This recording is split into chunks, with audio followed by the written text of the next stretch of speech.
Welcome to DR TSPR show. This is Dr. Tangella Shiva Prasad Reddy alias Dr. TSPR. Namaste, Adab, hello, and a warm welcome to Dr. Prasad Jaladi from Austin, Texas, where we left the other day. This is in continuation with that part 2 series. Welcome, sir. And we discussed. Thank you so much for seeing you again, sir. చాలా సంతోషంగా ఉంది మనం రెండవ భాగం కూడా పూర్తి చేయటానికి. అయితే I have a confession, sir, on couple of things. One is I'm not a doctor, but of course, I did some R&D work in pharma industry and keep on like giving talks all over the world. So people think me that I did PhD. But I do not have PhD in my academic profile, but I sound like a doctor for many.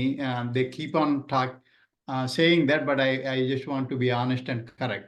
The other confession I have is పోయినసారి నేను మాట్లాడినప్పుడు 1980వ దశకంలో మన హైదరాబాద్లో కొన్ని టెస్టులు చేసినప్పుడు ground వాటర్లో నేను కొన్ని 12 వరకు మందులు కనపడినాయి అని చెప్పాను. యాక్చువల్గా అది 1990 దశకంలో అండి. So I just want to clear that thing. Thank you. Not 80. It is 1990 and it is 90s, yes. It should be fearful. ఇంకా భయంకరమైనది. ఎందుకంటే 1980 కాదు, 1990లో మన భూగల జర్బాల్లో ఎన్ని రకాల మందులు ఉన్నాయి. అక్కడ సిరీస్ ఎల్బీ నగర్ నుంచి వెలువ పెడితే ఇప్పుడు మళ్ళీ కొత్త ఫార్మసిటికల్ యూనిట్స్ పెడతా ఉన్నారు. రెడ్ ఫ్లాగ్ అంటారు, రెడ్ జోన్ అంటారు, అవి డేంజర్ జోన్ అంటారు. ఇబ్రాహీంపట్నం అడవులు కొల్లగొట్టడం, destroy forests, green areas, and you have all these polluting industries like pharma and garments. Now the same thing they are going to bring in Zahirabad, such a beautiful soil, red and black soil, they are going to destroy there in the form of NIMS. Unfortunately, some people going there and investing money thinking that they will make good gains. So first I'll ask you, from here I'll start, because everywhere the climate change, the environmental destruction, floods, either floods, or it is too hot or too cold or drought. So we are going to get into that, because now we are going to take both Hyderabad, that means, and Vijayawada, Telangana and Andhra Pradesh as an example of what is happening. Flooding. Why flooding? When if you have water outlets, if water can join its way and approach through dams, if you are trying to store water, after that it will join the rivers, from there it has to go to the ocean. అంతే కదా, వర్షం పడితే జీవనదులు లాగా వస్తాయి, నీళ్లు వాటి దారిని మరచిపో, ఏనుగులాగా. Water and elephant, they will not forget their way. వాటి దారిని వదిలిపెడితే అవి ముద్దుగా ఎక్కడెక్కడైతే మనం దాన్ని సేకరించి నిలువ ఉంచుతామో అక్కడ ప్రాజెక్టులు అక్కడ ఉంటుంది, మిగతాది పై నుంచి వెళ్ళిపోయి సముద్రంలోకి పోతుంది. ఇది రీతి, ఇది నీతి. ఆ పోయే క్రమంలో మన భూగర్భ జలాలలో కూడా విపరీతమైనటువంటి విస్తారమైనటువంటి నీరు జమ కావడం, దాని ద్వారానే వాతావరణంలో పెను మార్పులు, మనకు తాగడానికి నీరుతో పాటు చుట్టుపక్కల ఉన్న వాతావరణంలో పెను మార్పులు. అది జరుగుతుందా, జరగడం లేదా? ఎందుకు వరదలు వస్తూ ఉన్నాయి? ఆ వరదలు దేనికి కారణం? మనం ఆక్రమించుకున్నటువంటి ఈ నీటి వనరుల వల్లనే వస్తూ ఉన్నాయా? కట్టడాలు, సిమెంట్ కట్టడాలు, ఎక్కడ చూసినా పెద్ద కట్టడాలు, ఏం అవసరం? నిన్న నార్సింగి పోయినాను, అసలు ఒక ఊరు అది ఎంత బాగుండేది, పచ్చదనంతో ఉండేది. ఉస్మాన్ సాగర్, హిమాయత్ సాగర్ క్యాచ్మెంట్ ఏరియాలో హై రైజ్ బిల్డింగ్స్. ఎవడు పర్మిషన్ ఇస్తున్నాడు? జిహెచ్ఎంసీకి తలకాయ ఉన్నదా? అర్బన్ ప్లానింగ్ మినిస్ట్రీ అక్కడ వాళ్ళకి తలకాయ ఉన్నదా? ఆ విధంగా విస్తారంగా కావలసినటువంటి సదుపాయాలు ఎక్కడున్నాయి? నీటి సదుపాయం కానీ, డ్రైనేజ్ సదుపాయం కానీ, మిగతా వర్షం వస్తే స్టామ్ వాటర్ డ్రైన్స్, అవన్నీ. దాంతోపాటు రోడ్లు. బెంగళూరు నాశనం అయిపోయింది, హైదరాబాద్ను కూడా ప్రణాళిక లేకుండా. అదేవిధంగా అమరావతి కూడా పరిస్థితి చూస్తూ ఉన్నాం. హైదరాబాద్, అమరావతి ప్రణాళికలు ఉన్నా మళ్ళా కొత్త పట్టణాలు, విస్తరణ, రియల్ ఎస్టేట్స్, కొత్త వ్యాపారం, కొత్త పరిశ్రమలు అన్నీ చెప్పుకుంటూ విధ్వంసానికి గురి చేస్తే మన పరిస్థితి ఏమిటి? అదే ఈరోజు చర్చ. అందు గురించే వారు చెప్పినటువంటి అంశాలు. భూగర్భ జలాల్లో మందులున్నాయి. భూగర్భ జలాలు ఏమున్నాయి? మందులున్నాయి. ఆ మందులు హానికరం. అటువంటి నీటిని మనం తాగుతున్నామా? Are we drinking medicine? అదేవిధంగా భూగర్భ జలమే కాదు, మొత్తం కాలుష్యం, ఎక్కడికి పోయినా కాలుష్యం. What is that we are breathing? Breathing toxins. So ఆ రోజు మనం అదే ఆహారం ఏం తింటా ఉన్నాం, ఆ ఒక మచ్చుకు ఒకటి చూయించేసి will go. You can comment, sir, now what is happening in Hyderabad and Amaravati. Both are unfortunately suffering with droughts, heavy rains. All of a sudden rain happens. We never witnessed this type of rain 4 to 5 years before. It used to be a steady and very good monsoon. ఆ వర్షం పడుతూ ఉంటుంది June మాసం నుంచి August వరకు. అట్లా ఆ సీజన్లో ఖరీఫ్ పంటలు వేసుకుంటాం, రైతులు ఎదురు చూస్తూ ఉంటారు. మనకు ఆహారంతో పాటు ఆహ్లాదకరమైనటువంటి, అప్పుడే సమ్మర్ నుంచి బయటకు వస్తాం, వేడి నుంచి ఉష్ణం నుంచి బయటకు వచ్చే క్రమంలో ఈరోజు ఆ విధమైనటువంటి వర్షపాతం లేదు. That type of monsoon rainfall we are not witnessing. All of a sudden heavy downpour, or else in the midst, in between heat and drought, as we are witnessing it now. What should be the reason? What should we do? Are we destroying our own selves, nature? That is again. Yeah, sir, please go ahead. I'll try to show the last time's flyer. Yeah, sir, please go ahead. After you start, Yeah, I can show you the videos also. Interesting గా మనం ఈ నీటి సమస్యని కూడా పోయిన ఎపిసోడ్లో చర్చించామండి. The truth is, it is not just pharmaceuticals in water table nowadays. We have to add heavy metals also. The reason is simple. Since we suck water out of ground, going deep in several meters, one after another. For example, if I have an apartment and if I start with 300 meters or foot, whatever it is, sorry, meters is too long, foot, 300 feet, my neighbor would be putting 500 feet, and the next guy would come and they would do 700,000, and it goes on like crazy, right? At one point of time, especially in metro cities like Hyderabad, we hit heavy metals table already, because the water is sucked in a way so that the consumption is heavy also. So that's one thing. And in cities like Hyderabad, I know a story there.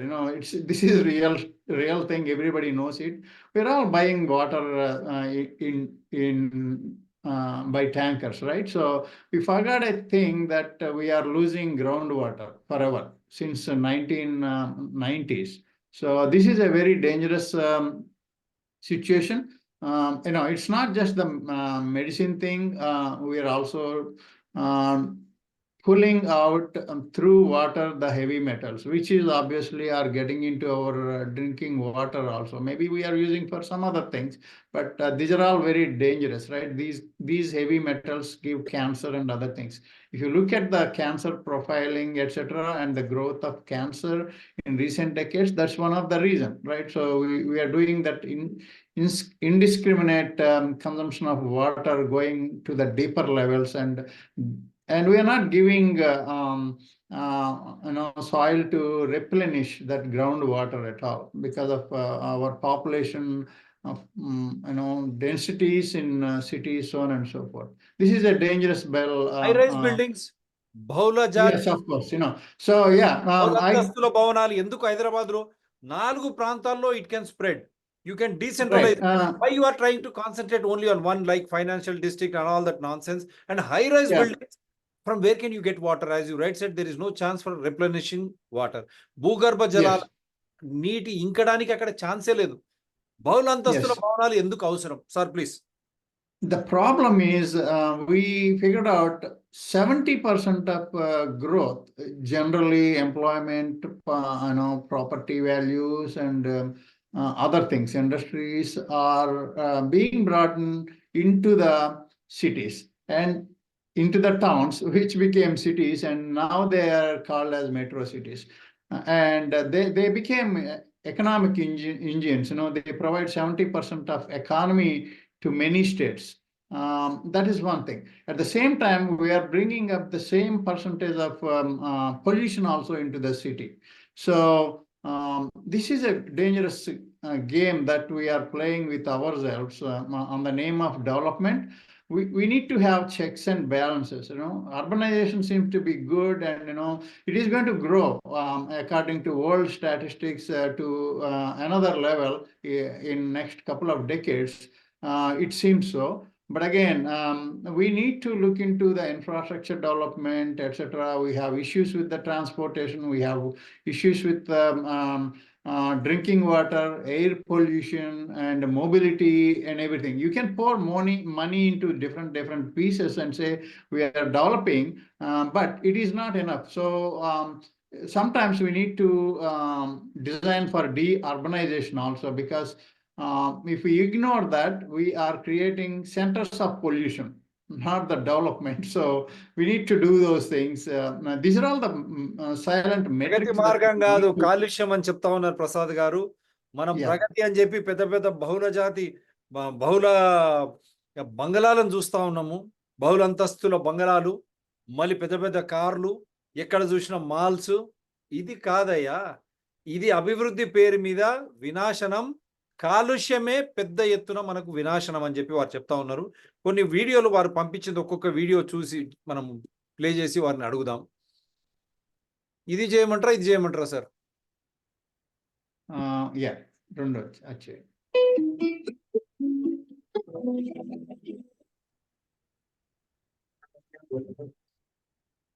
Yes.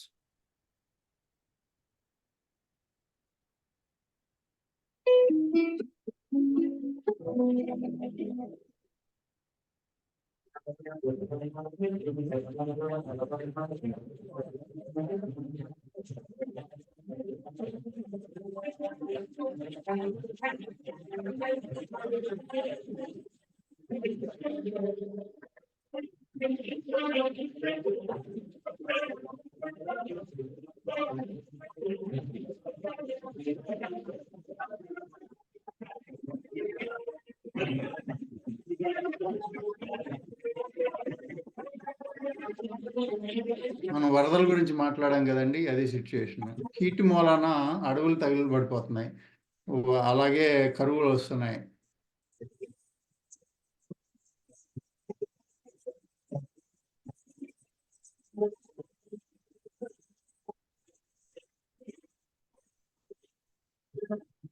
Let me just play it again so that I can ask what exactly you. Yeah, you can stop wherever you want on that video so that we can. No, what is this all about? What is that you wanted to convey through this? So our message through this is, it has to be community centric, along with thinking about the future generations, right? We have our game on our way, and we know where we are at in terms of development, pollution, whatever it is. And it has to have a balanced approach, at least from the lessons that we are learning today, right? Otherwise, there is no use. We're all educated. We are doing some mistakes. Doing mistake is human. There is nothing problem with that. Once we realize that there is a problem, we have to come together as a civilization and solve those things. Whatever you see in this video, these are all the things that we have brought upon us with our own planning. So we are thinking these are all the development things, and they are coming back and biting us. This is the story of West also. Most of the pictures that you see are that are in the video are the Western scenarios, right? And especially in places like US, where I live in. So this is an every season struggle. Yeah. And there is no end to it. And when these rich countries సమతులమైనటువంటి అభివృద్ధి అని చెప్తా ఉన్నారు. ఇప్పుడు దీంట్లో ఉన్నవన్నీ కూడా ప్రగతిశీల దేశాల పిక్చర్సే. ఆ ఇమేజెస్ ఏవైతే దీంట్లో పెట్టారో వీడియోలో, ప్రగతిశీల దేశాల ఇమేజెసే. వారి పరిస్థితే ఇట్లా ఉంటే సమతులమైనటువంటి అభివృద్ధి, ఆలోచనతో కూడినటువంటి అభివృద్ధి, కాలుష్యం లేనటువంటి అభివృద్ధి, వర్తమానము భవిష్యత్తుకు మనం ఆలోచించి అభివృద్ధి మార్గంలో పోతేనే తప్ప, లేకపోతే ఈ వీడియోలో ఉండే విధంగా సర్వనాశనం, వినాశనం మన చేతులారా మనమే చేసుకుంటున్నాం. మన వర్తమానాన్ని నాశనం చేసుకుంటే భవిష్యత్తు లేదు. ఆ పురోగతి అనేది కేవలం పేపర్ల మీద కొందరికి మట్టుకే వర్తిస్తుంది అనేది ఇప్పుడు నేను ప్లే చేస్తాను.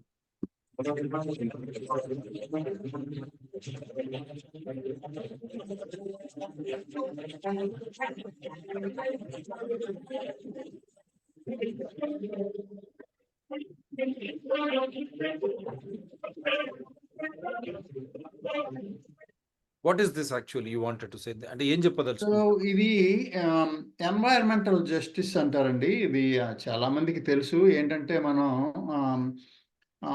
జనరల్‌గా కొన్ని కొన్ని కంపెనీలు గాని, ముఖ్యంగా పొల్యూషన్ జనరేట్ చేసే కంపెనీసు బీద ప్రజలు నివసించే ఏరియాల్లో వస్తాయి. ఎందుకనంటే మన తెలంగాణ స్టోరీయే తీసుకుందాం for example. Because I lived there for a quite long time.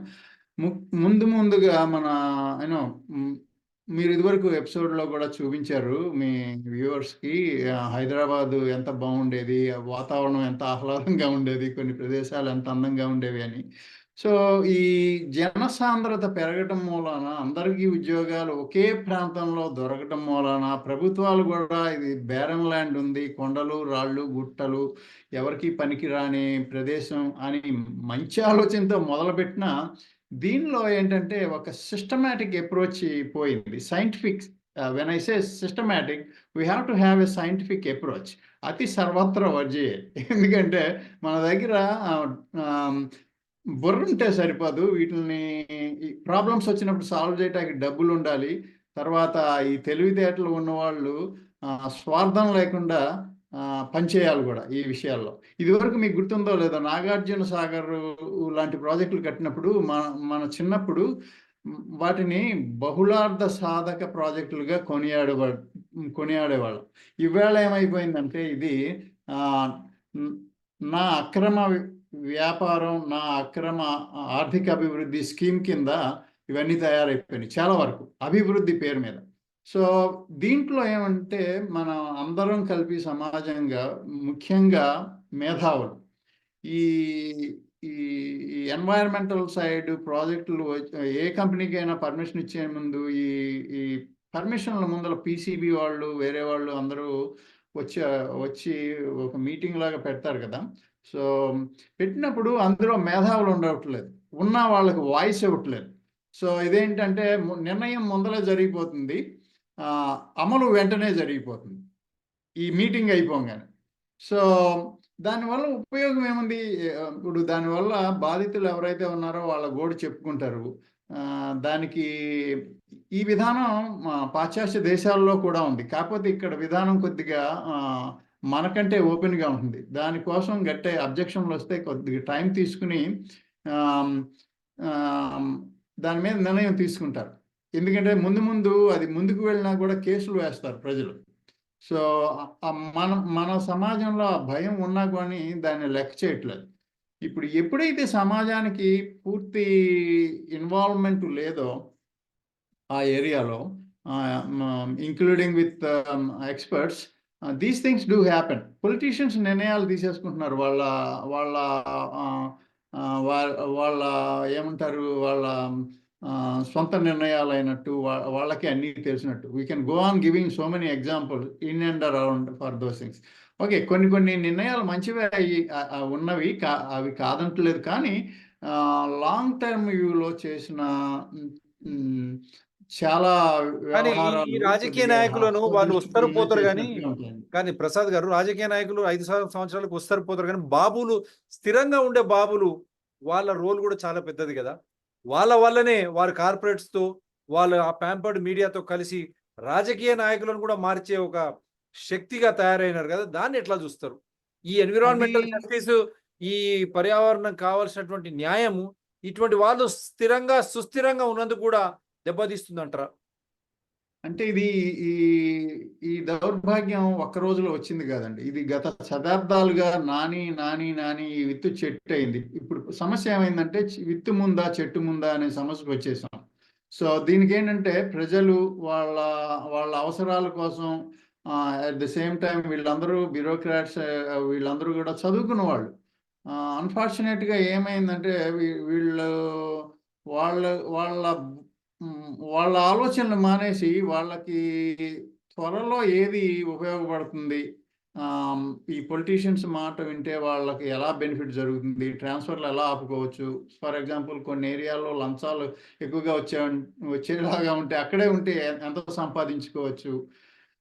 దురదృష్టం ఏంటంటే పిల్లలకు కూడా ఈ దురలవాటు అబ్బేసింది. సో మీరు చూడండి, ఇప్పుడు ఇది కాదు, మన డ్రైవింగ్ లైసెన్స్ దగ్గర నుంచి మీకు ఈ అవినీతి అన్ని రకాలుగాను ఉంది. అయితే మన మన సమాజానికి, పాశ్చాత్య సమాజానికి తేడా ఏంటంటే, అక్కడ సేవాభావంతో మొదలవుతుంది. ఇప్పుడు నేను ఏదన్నా డిగ్రీ చదువుకుంటే, నేను డాక్టర్‌నైనా, ఇంకోటైనా, money part is there. But again you are responsible for service. If you slip out of that service angle, you are punishable in your entire life. You are not off the hook. మనం జీవించి ఉన్నంత సేపు ఆ బాధ్యత మన భుజస్కంధాల మీదే ఉంటుంది. మనది మరుక్షణమే మాయమైపోతుంది. ఇప్పుడు చూడండి, ఇప్పుడు ఈ జరిగే అన్ని అనర్థాలకి మనం ఈ వరదల గురించి మాట్లాడుకుంటున్నాం గనుక, దీంట్లో సిటీ ప్లానింగ్ ఉంది. దీనికి ప్లానింగ్ గురించి రెగ్యులేషన్ ఉంది. దీని తాలూకా అమలుకి అంత వ్యవస్థ ఉంది. కానీ ఎవరు దీన్ని పట్టించుకోవట్లా. ఇందులో మధ్యలో ప్రజలు వాళ్ళ అవసరాలకి ఏదో ఒక ఇల్లు ఉండాలి అనే దాంతో ఈ హడావిడిలో వీళ్ళందరికీ తలా పాపం తిలా పిడికిడు అంటారు చూసారా, ఆ మోడల్లో ఎవరి పాత్ర వాళ్ళు పోషించి ఈ పరిస్థితికి వచ్చేసాం. సో అది ఎన్వైరన్మెంటల్ జస్టిస్ కి ప్రాబ్లం వచ్చిందండి. ఇందులో మీకు కనపడినట్లుగా హౌసింగ్ అన్ని, రీసెర్చ్, ఎంప్లాయ్మెంట్లు అన్ని మిళితం అయిపోయాయి అన్నమాట. పరిశ్రమలు కూడా.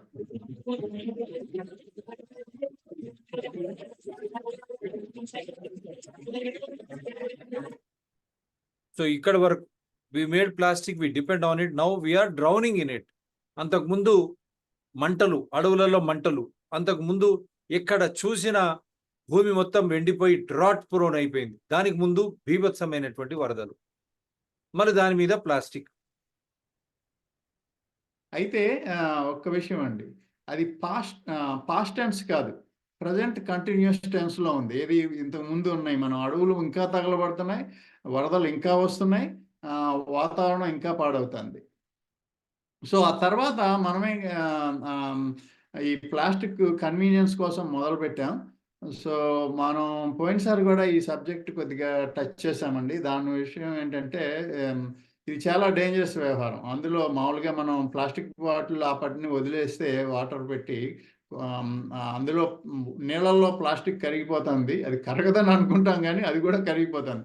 సో కరిగి మైక్రో ప్లాస్టిక్స్ కింద విడిపోతుందండి, కొన్ని మైక్రాన్ సైజులో అన్నమాట. సో ఇవన్నీ కూడా మన బాడీలో, తర్వాత భూమిలో ఇంకుతున్నాయి, మన వాటర్ సిస్టంలోకి వచ్చేస్తున్నాయి, ఈవెన్ జంతువుల్లో వస్తున్నాయి. ఇవన్నీ సముద్రాల్లోకి వెళ్ళి మళ్ళీ, లేకపోతే చెరువుల్లోకి వెళ్ళి అక్కడ పెరిగే చేపలు మిగిలిన మన ఆహారంలోకి వస్తాయి కదా, అవి కూడా ఫుడ్ చైన్లో ఉన్నాయి కదా. మళ్ళీ వాటి బాడీల నుంచి మన బాడీలోకి వస్తున్నాయి. అదే కాదు, పెస్టిసైడ్స్ కానీ, ఫెర్టిలైజర్స్ కానీ అవి కూడా అంతే. మనం వాటర్లో కానీ, మన ఆహారంలో కానీ, కూరగాయల ద్వారా కానీ, మాంసాహారంతో కానీ, గుడ్ల ద్వారా కానీ వచ్చేస్తున్నాయి, మన శరీరంలోకి వచ్చేస్తున్నాయి అన్నమాట. సో అందులో స్టెరాయిడ్స్ కూడా ఉంటున్నాయి కొన్ని కొన్ని కొన్ని సందర్భాల్లో. ఇవన్నీ మనకి మంచిది కాదు, ఆరోగ్య రీత్యా కూడా. ఆరోగ్య రీత్యా కూడా మంచిది కాదు. So end this. మనం ప్లాస్టిక్ కొండలను ఇలా నిర్మించేసుకుంటున్నాం అన్నమాట సిటీ బయట.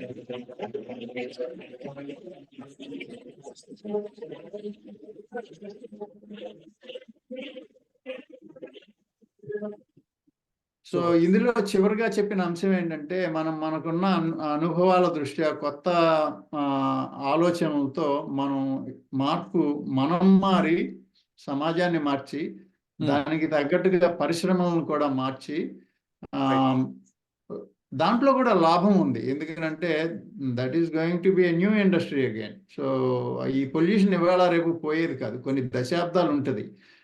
కనుక దీంట్లో కూడా ఆర్థిక అభివృద్ధి ఉంది, సమాజ అభివృద్ధి ఉంది, ఇట్లాగే సిటీస్ కూడా అభివృద్ధి అవుతాయి. ఇందులో అన్నీ కలిపి మిళితం చేసి సైంటిఫిక్ గా ముందుకు వెళ్ళాలండి. Otherwise we are not doing good, ఇది చూపిస్తాను. యా, ఇంచుమించుగా ఈ వీడియోలో బిజినెస్ అడ్వాంటేజ్ ఏంటి అనేది కూడా కొన్ని మాట్లాడగలిగాం.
Yeah.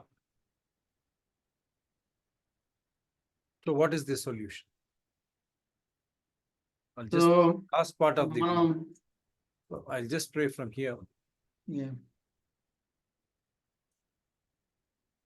So we are pollution and we are poison. So మనం ఇది వరకు అనుకున్నట్లుగా 2 రకాలుగా ఈ వాటర్ టెంపరేచర్ పెరగడం మూలాన ఈ వాటర్ ఎవాపరేషన్ రేషియో పెరిగిపోయి వర్షాలు అకాల వర్షాలైనా సకాల వర్షాలైనా అనుకోని ప్రాంతాల్లో అనుకోని విధంగా ఎక్కువ వర్షపాతం స్వల్ప సమయంలో అవుతుందండి. అందుమూలన ఈ వాటర్ కంటెంట్ ఎక్కువైపోయింది. అట్ ది సేమ్ టైం మనం ఆ వాటర్ గ్రౌండ్ వాటర్లో సీపింగ్ అవటానికి సాయిల్ తగ్గిపోయింది పరిణామం. రెండోది మనం ఈ ఇన్ఫ్రాస్ట్రక్చర్ డెవలప్మెంట్లో ఈ వాటర్ని సరైన మార్గంలో మరలించలేని కారణంగా టౌన్ ప్లానింగ్లో కానీ ఏదైనా గొట్టాల ద్వారా కానీ వేరే సిస్టమ్స్లో కానీ కెనాల్స్ వల్ల కానీ అవి అక్కడే ఉండిపోతున్నాయి. సో ప్రతి వీధి ఒక నదిగా ఒక కాలువగా లేకపోతే ఒక కాలువగా మారే పరిస్థితి తెచ్చేసుకున్నాం అనమాట. సో అలాగే చెరువులు కూడా సముద్రాల్లాగా అవుతున్నాయి. ఈ వాటర్ అంతా ఎలాగోలా ఆ చెరువుల్లోకే చేరుతుంది, మళ్ళీ గట్లు దిగుతున్నాయి. అట్లాగే నదుల పరిస్థితి అంతే, అదంతా సముద్రంలోకి వెళ్తుంది. ఈ తుఫాన్లు కూడా మనం ఇదివరకు అనుకున్నట్టుగా సీజన్ల వారీగా రాకుండా ఈ గ్లోబల్ వార్మింగ్ మూలన అన్‌ప్రెడిక్టబుల్‌గా తయారైన వచ్చినప్పుడు కూడా వాటి ఉధృతి ఎక్కువగా ఉంటుంది. సో ముఖ్యంగా ఈ ఎఫెక్ట్ కోస్టల్ రీజియన్స్‌లో ఎక్కువ ఉంటుందండి. దానివల్ల ఈ కోస్టల్ ఫ్లడ్డింగ్ అవుతుంది, సిటీలు ఫ్లడ్ అయిపోతున్నాయి, తర్వాత శాండ్ ఇరోడ్ అయిపోతుంది, ప్రాపర్టీ లాస్ వస్తుంది. సో దీనికి కొన్ని మార్గాలు ఉన్నాయండి. ప్లానింగ్‌తో సహా మనం కొన్ని రకాలైన నిర్ణయాలు తీసుకోవాలన్నమాట. ఇవన్నీ కూడా పొల్యూషన్ ఒక్కటే కాకుండా పర్యావరణాన్ని పర్యావరణం అంటే అన్నీ కలిసి ఉంటాయి కనుక అన్ని రకాలుగా మనం ఈ ప్రాబ్లమ్‌ని అడ్రస్ చేసేటట్టుగా మన సమాజాన్ని కానీ మన వ్యాపారాలను కానీ నిర్మించుకోవాలి ఇక ముందు. ఇదంతా మన గత అనుభవాలు నేర్చుకున్న అనుభవంతో కొత్తగా ఆలోచించాలి. మనం అవన్నీ కూడా మార్చుకోవాలి మన పద్ధతిని. అలాగే జనసాంద్రత మీద కూడా దృష్టి పెట్టాలి. ఇందాక మనం ఎలక్ట్రానిక్ వేస్ట్ మీద ఎక్కువగా మాట్లాడలేదు కానీ ఇవి కూడా కొండల్లో ప్రతి సిటీలో ఇవి కొండలుగా తయారవుతున్నాయండి. దీనివల్ల చాలా రోగాలు కూడా వస్తాయి. చికెన్ గునియాకి గ్లోబల్ వార్మింగ్కి కూడా కనెక్షన్ ఉంది. కొన్ని దోమలు ఈ వేడి ఎక్కువ ఉన్నప్పుడు బాగా పెరుగుతాయి.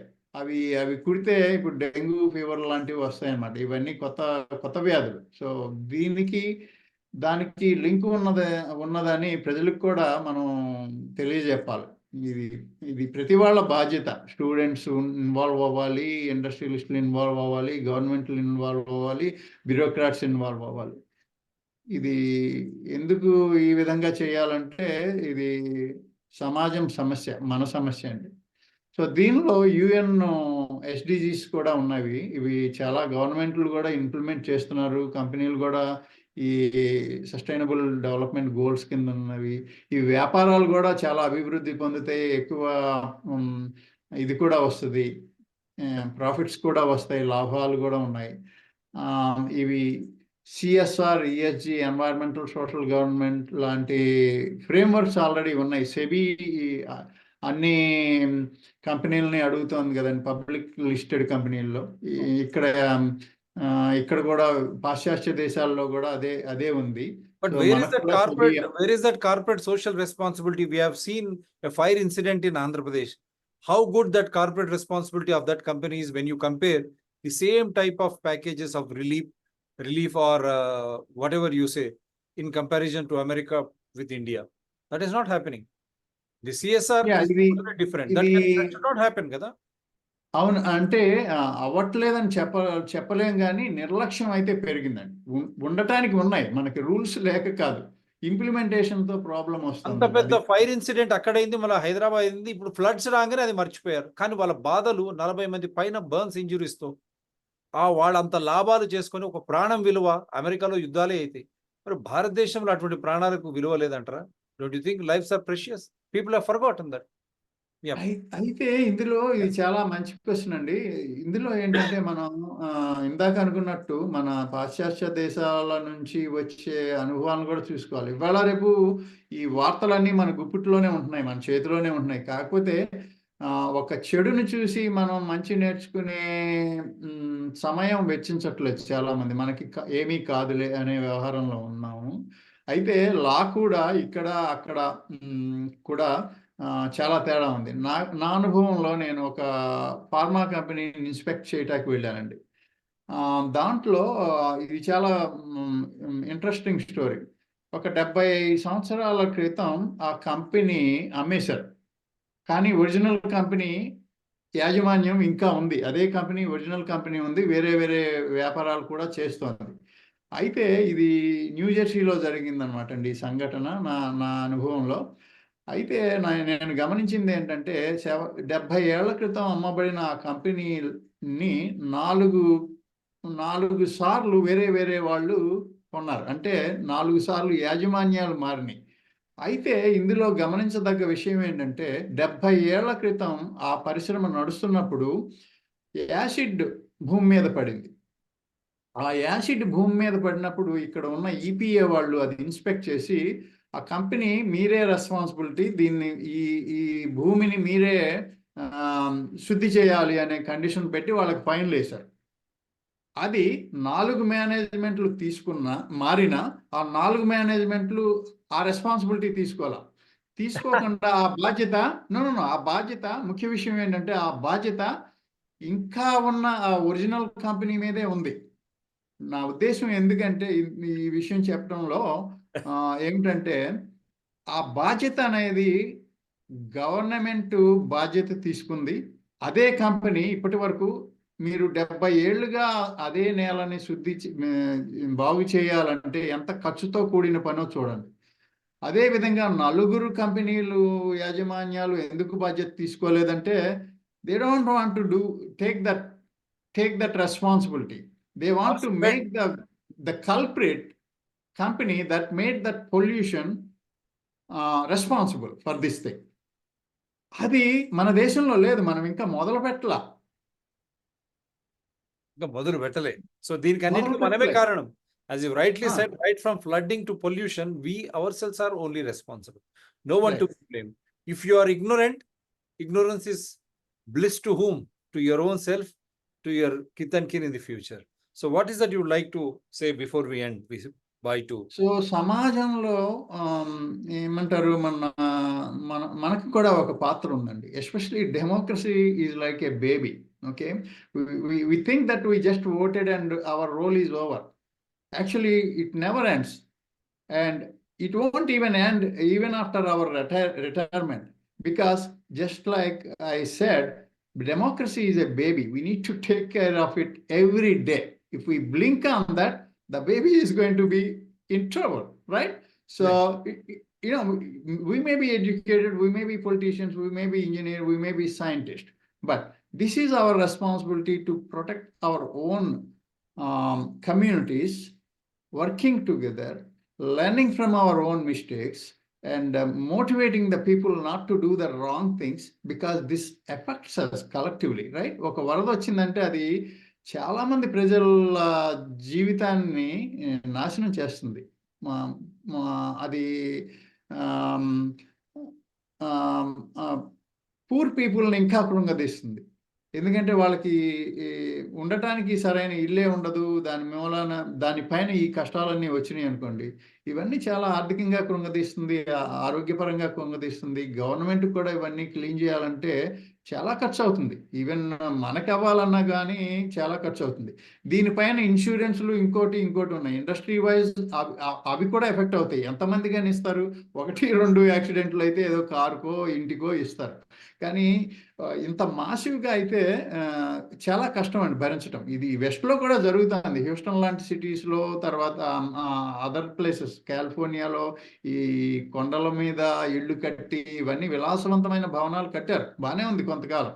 కానీ ప్రకృతి ప్రళయం వచ్చినప్పుడు అడవులు తగలబడిపోతున్నాయి. కొండల మీద కట్టారు కనుక అడవి తగిలిపోతే తగలబడిపోతే ఇల్లు కూడా తగలబడిపోతుంది. కొన్నిసార్లు చేశారు, కొన్ని సంవత్సరాలు చేశారు. ఇప్పుడు ఏమైందంటే మేము ఇంక చేయలేమని చెప్పేస్తున్నారు ఇన్సూరెన్స్ కంపెనీలు. వాళ్ళ దగ్గర డబ్బులు లేవు. సో ఆ ఇన్సూరెన్స్ కంపెనీలు బ్యాంక్రప్ట్ అయిపోతున్నాయి. సో ఈ ఆర్థిక నష్టం వస్తుంది ఆ ఇల్లు కట్టిన వాళ్ళకి, ఉన్న వాళ్ళకి. ఇది ఇల్లు ఒకటే కాదు, దాంతోపాటు వేరే నగలు పోతాయి, అందులో తగలబడిపోయి, తర్వాత వాళ్ళ జీవితంలో ముఖ్యమైన ఫోటో ఆల్బమ్స్, మ్యారేజ్ ఆల్బమ్స్ కాడి నుంచి అన్నీ తగలబడిపోతాయి. వాహనాలు తగలబడిపోతాయి. కొన్నిసార్లు వాళ్ళు అమితంగా ప్రేమించే వాళ్ళ పెట్స్ ఉంటాయి కదా, కుక్కలు లాంటివి, అవి కూడా ప్రాణాలు కోల్పోతాయి. ఇది సమస్య అనమాట అండి. ఇది ప్రతి దీన్ని నివారించాలంటే ఏం చేయాలి? What should we do? దీన్ని నివారించాలంటే మనం ఈ అనుభవాల దృష్ట్యా వచ్చే ప్రమాదాలను ముందుగానే ఆలోచించుకోవాలి. దాని తాలూకా ప్రమాణాలతో కూడిన ఆలోచనలు చేయాలి. దీనిలో ఈ ఇంజనీర్స్ కానీ, టౌన్ ప్లానింగ్ కానీ, anywhere we live, this has to happen with utmost seriousness, professionally managed, and also investment wise we need to act very wise. Otherwise, we are all wasting our money also. This is all hard earned money. This is the nation's property also. Right. So we have to take care of all these things in advance so that we don't repeat our own mistakes. We have to come to our senses, reducing this corruption, bureaucracy, and red tape, in making right decisions for us, because we vote them to take care of us. That doesn't mean that we sleep on the idea that we just voted and everything is going to be good. It is not happening like that. We have ample examples like that. So we have to continue in the journey of democracy, trying to solve our problem through innovation and entrepreneurship. And this is going to be a new economy called green economy. And we're touching about $23 trillion economy. And we can have a beautiful opportunity here to redo things, not repeating our own mistakes, for better civilization from now onwards. Otherwise, this is a sinking boat and we all go down. It is up to us to decide whether we are on the right side of the history or on the wrong side of the history. If you don't even care about yourself, what do you do to your kids and your grandchildren? We can't look into their eyes and say to them, we did the right things for you. Right? That includes biodiversity maintenance as well. Thank you so much. This is what is for today.